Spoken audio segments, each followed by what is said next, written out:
I thought hitting rock bottom was the worst thing that could happen to me. I was wrong, because the day I found that $1 warehouse, I also found out someone had been watching me my entire life. Before we start, join our YouTube by subscribing to the channel. Don't forget to like this video and tell me in the comments where you're watching from and what time it is. Now, let's get into the story. I woke up with rain dripping onto my face, and for a second, I didn't even remember where I was. My hands were shaking, my stomach felt hollow, and there was this strange piece of paper stuck to my jacket, with an address I had never seen before. And somehow, that one address was about to change everything, or destroy what little I had left. If you've ever felt completely alone, like the world moved on without you, then you'll get why I followed it. My name is Ryan. I was 18. And that night, I had nothing left to lose.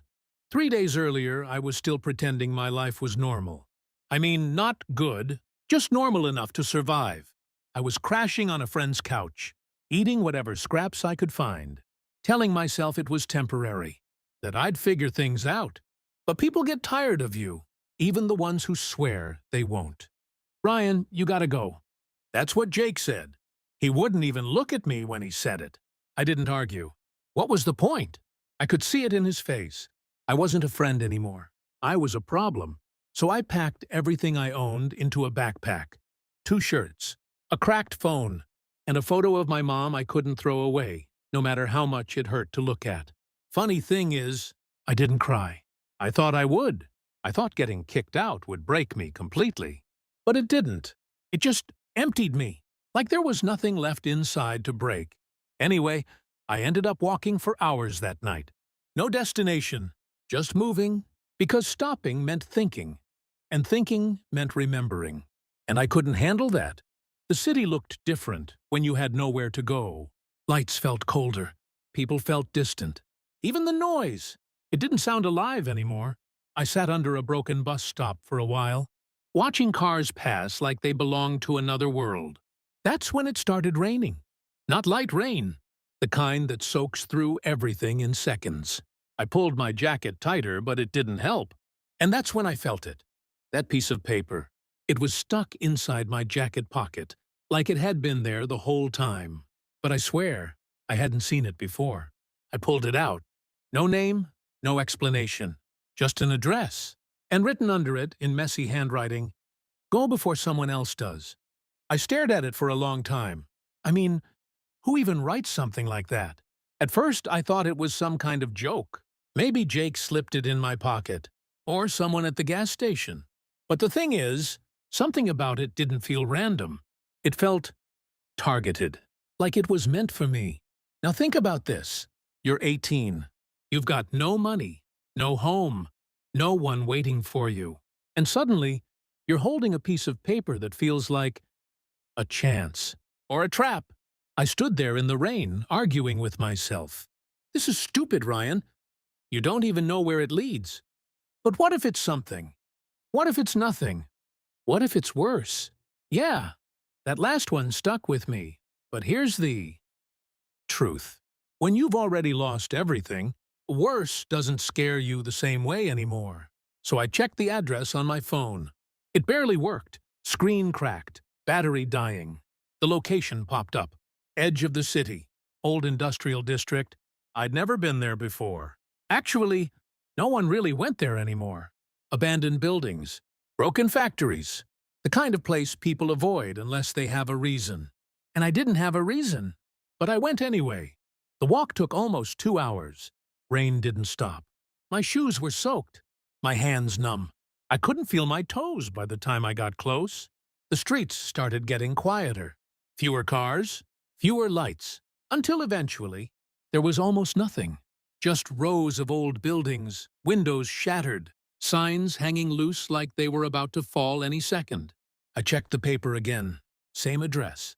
Same weird message. Go before someone else does. I kept walking, and then I saw it. A warehouse, bigger than the others. Old rusted metal doors. One side slightly open, like it had been forced years ago and never fixed. No lights, no sound, just there. I stopped. Something about it felt wrong. Not scary in a loud way. More like quiet wrong. Like the kind of place where things happen. And no one talks about it after. I almost turned around. Actually, I should have. Any normal person would have, but I wasn't normal anymore. I stepped closer. My heart started beating faster. Not from fear exactly, more like instinct. Like something inside me was saying, be careful. But something else was saying, you came this far. I pushed the door. It creaked open slowly, the sound echoing inside like it didn't want me there. The air inside was colder, darker. It smelled like dust, and something else I couldn't place. I took one step in, then another. The floor cracked slightly under my shoes. I pulled out my phone, turned on the flashlight. The beam cut through the darkness just enough to show nothing. Just empty space. Broken crates, old shelves, debris scattered everywhere. I let out a small breath. Great, Ryan, I muttered.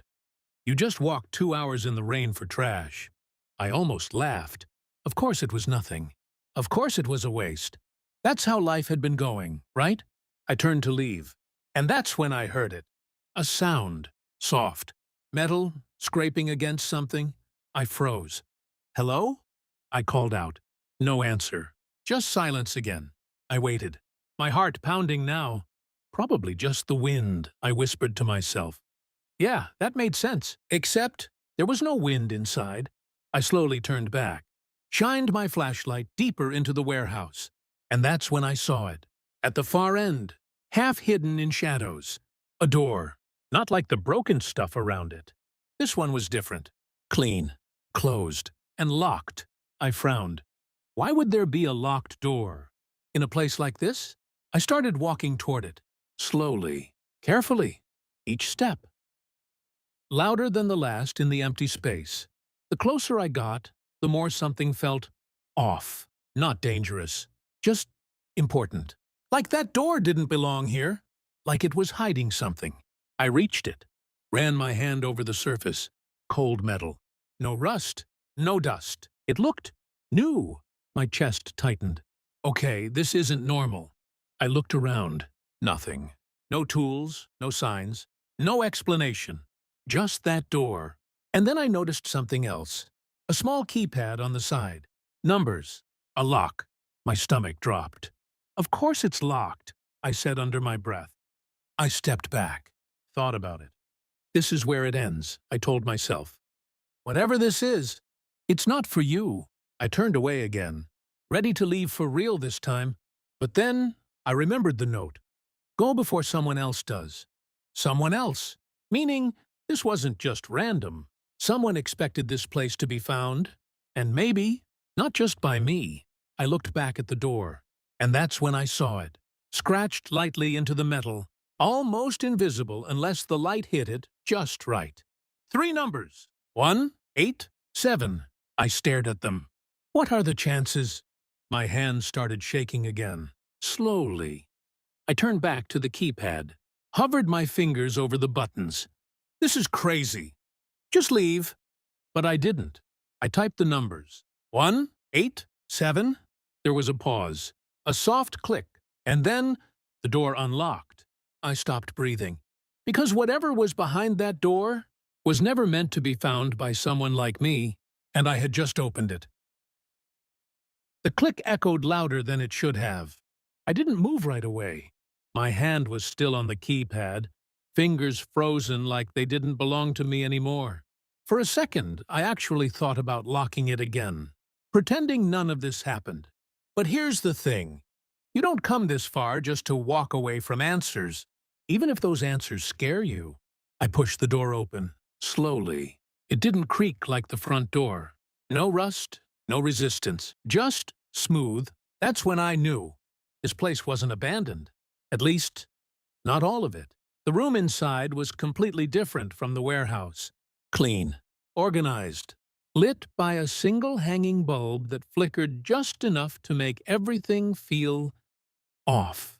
Shelves lined the walls, metal cabinets, a desk in the center, and on that desk, a box, small, black, perfectly placed like it had been waiting. I stepped inside, the air changing instantly. Warmer, Still. Like the outside world didn't exist anymore. The door shut behind me. Not slammed, not loud. Just clicked. I turned fast. Okay, not funny. I grabbed the handle, tried to pull it open. Locked. My chest tightened. Seriously? I hit it once, twice. Nothing. The realization hit slowly. I was inside. And I wasn't getting out the same way. I swallowed hard, forcing myself to stay calm. Think, Ryan. Just think. I turned back to the room. If this place could lock me in, then it had a reason. And that box? Yeah, that was the reason. I walked toward it. Each step felt heavier. Like something inside me already knew this wasn't going to be simple. I reached the desk. The box was smooth, matte black. No labels, no markings, just there. I hesitated. Last chance, I whispered. Open it, and everything changes. Funny thing is, I didn't even know why I said that, but it felt true. I lifted the lid. Inside, a stack of old photographs, a key, and a folded letter. I frowned. That's it? I picked up one of the photos. My breath caught. It was me, younger, maybe 6 or 7, standing in front of a small house I barely remembered. My heart started pounding. No, no way. I flipped to the next photo. Me again. Different angle, different day, and then another, and another. Dozens of them. All of me. All taken from a distance. Like someone had been watching me. For years. My hands started shaking. Who the hell took these? I dropped the photos back into the box like they were burning me. This wasn't just weird anymore. This was personal. Too personal. I grabbed the letter next. It was old. Edges worn. Folded carefully like it mattered. My name was written on the front. Ryan? No last name. Just Ryan. I opened it slowly. The handwriting matched the note. Messy, rushed. Like whoever wrote it didn't have much time. I started reading. If you're reading this, then I ran out of time. My throat went dry. I never wanted you to find this place like this. I wanted to explain everything face to face. But I made mistakes, and now they're watching. Watching. That word hit harder than it should have. You were never supposed to end up like this. I tried to protect you. I kept my distance so they wouldn't connect us. But I see now. That only made things worse. My heart was racing now. What are you talking about? I kept reading. The warehouse isn't random. It's the last piece of something much bigger. Something they buried years ago. They? Always they. No names. No explanation. Just shadows. The key in the box. It opens what I couldn't finish. But listen to me carefully. Once you take it, they'll know. I stopped. Looked at the key. Small. Silver. Simple. Didn't look like much. But suddenly, it felt heavy. Like it carried something I didn't understand yet. I went back to the letter. If you walk away now, you might still have a chance to disappear. To live a normal life. I almost laughed. Normal life? Yeah. That ship sailed a long time ago. But if you stay, if you follow this, you need to be smarter than me. My chest tightened, because I already knew where this was going. You're stronger than you think, Ryan. I've seen it. Even from a distance. My hands froze. From a distance. That's when it clicked. The photos. The watching. The note. Dad? The word slipped out before I could stop it. Silence answered. I looked back at the letter, heart pounding harder now. I don't deserve to call myself your father after what I've done. But everything I did, it was to keep you alive. My vision blurred. No, this couldn't be real. He left. He walked out. That's what I believed my whole life. But now there was this. I can't explain everything here. Not safely. But if you want the truth, you need to go deeper. Go deeper. Of course, there was always another step, another layer, another risk. Use the key. Find the second room. And whatever happens, don't trust them. I clenched my jaw. Who is them? The letter didn't answer. It just ended with, "I'm sorry, Ryan." No signature, no name. But I didn't need one. I knew. I dropped the letter onto the desk. My mind was racing. This didn't make sense. It didn't fit. My dad wasn't some secret-keeping ghost hiding in warehouses. He was just a guy who left, right? But then, why the photos? Why the note? Why now? I looked at the key again. Picked it up slowly. Cold metal against my skin. If I take this, they'll know. Yeah, that part stuck. I looked around the room again. The shelves, the cabinets. And then I noticed something I missed before. A second door, hidden behind one of the metal cabinets. Barely visible unless you were looking for it. My heart skipped. That has to be it. Of course it was. There's always another door, another secret, another choice. I stood there holding the key, staring at that hidden door. This was the moment. The real one. Before, I was just following a note. Now I knew this was bigger, dangerous, personal. I thought about leaving, breaking something, finding another way out, pretending none of this happened. But then I looked at the photo again. Me, 6 years old, smiling, before everything fell apart. If there's even a chance, he didn't abandon me. I exhaled slowly. Then I need to know. I walked toward the hidden door, each step louder in my head than in reality. I reached it, found the lock, same size, same shape. I slid the key in, paused. My hand trembled slightly. After this, there's no going back. I turned the key. It clicked. And somewhere deep inside the warehouse, something else clicked too. Louder, heavier, like a system waking up. My stomach dropped. They know. I pushed the door open. Darkness, deeper than before, and a set of stairs leading down. I swallowed hard, because whatever truth I was about to find, it wasn't hiding in the light. It was waiting for me in the dark. The first step down felt wrong, not physically. I mean, the stairs were solid, concrete, old but strong. But something in my chest tightened the moment I crossed that doorway. Like I had just stepped into a place I wasn't supposed to exist in. I paused halfway down, listened. Nothing. No voices, no movement. Just that low, electrical hum, faint but constant. The kind of sound that tells you something is alive, even if you can't see it yet. I kept going, each step slower than the last. My phone light barely reached the bottom, but when I finally got there, I froze. This wasn't a basement. It was a facility. Clean floors, bright white lights overhead, glass walls, equipment I didn't understand. It looked active, not abandoned, not forgotten, running. "Okay," I whispered, my voice echoing slightly. "What is this place?" No answer. Of course. I stepped forward carefully. Every instinct was screaming at me to turn around, to run, to get out before it was too late. But I didn't, because now it wasn't just about survival anymore. It was about truth. I walked past a row of glass rooms, inside each one.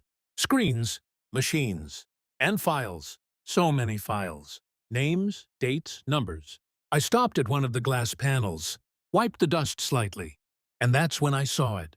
A list. Dozens of names. Some crossed out, some highlighted, some circled. My eyes moved down slowly. Until Ryan circled. My chest locked up. No. I stepped closer. There was more. A code next to my name. And below it, status, active. Active? What does that even mean? My hands were shaking again. This wasn't random. This wasn't just about my dad anymore. This was something bigger, something organized, something that had been watching me long before I ever stepped into that warehouse. And then, footsteps. Behind me. I turned fast. Nothing. But I heard it. Clear this time. Someone was here.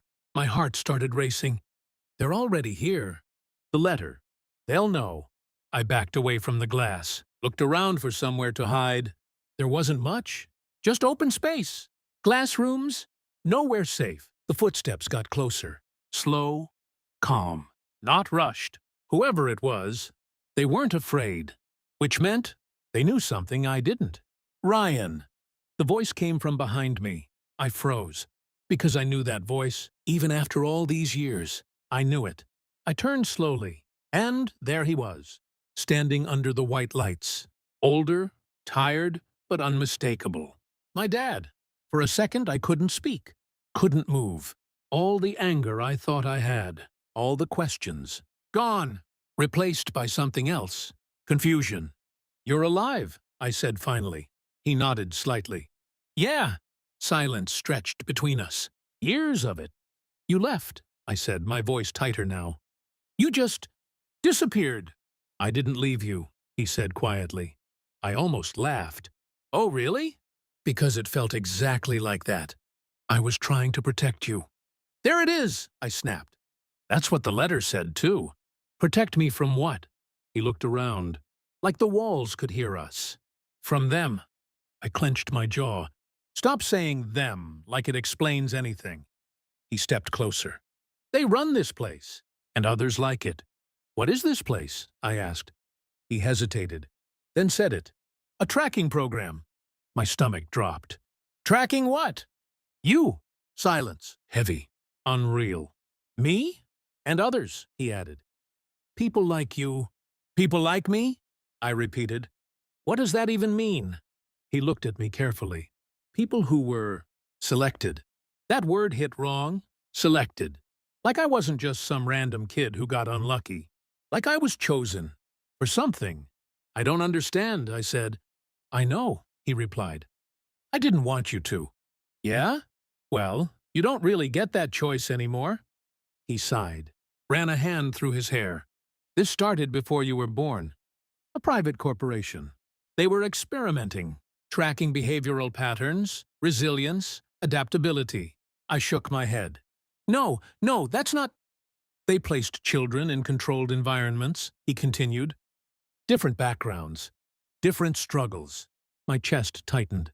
"No. They wanted to see who survives, who adapts, who becomes useful." The words hit like punches. "Useful?" I whispered. "You were one of them, Ryan." Everything went quiet, like the world just muted itself. "So my life," I said slowly, trying to process it. "My mom, the struggles, all of it?" "Not all of it," he said quickly. "Your mom was real. She loved you. That part wasn't fake. But everything else was?" I snapped. "Parts of it were influenced." I stepped back, shook my head. "This is insane. I know how it sounds." "No, you don't," I shot back. "You left me in it. I stayed away so they wouldn't connect us." He said louder now. "If they knew I was your father—" "They do know," I cut him off. "I opened the door. I used the key. You said it yourself. They'd know." He went silent, and that silence said everything. "They're coming, aren't they?" I asked. He didn't answer. Didn't have to. The lights flickered. That low hum got louder. And then a voice. Cold, calm, mechanical. "Subject located."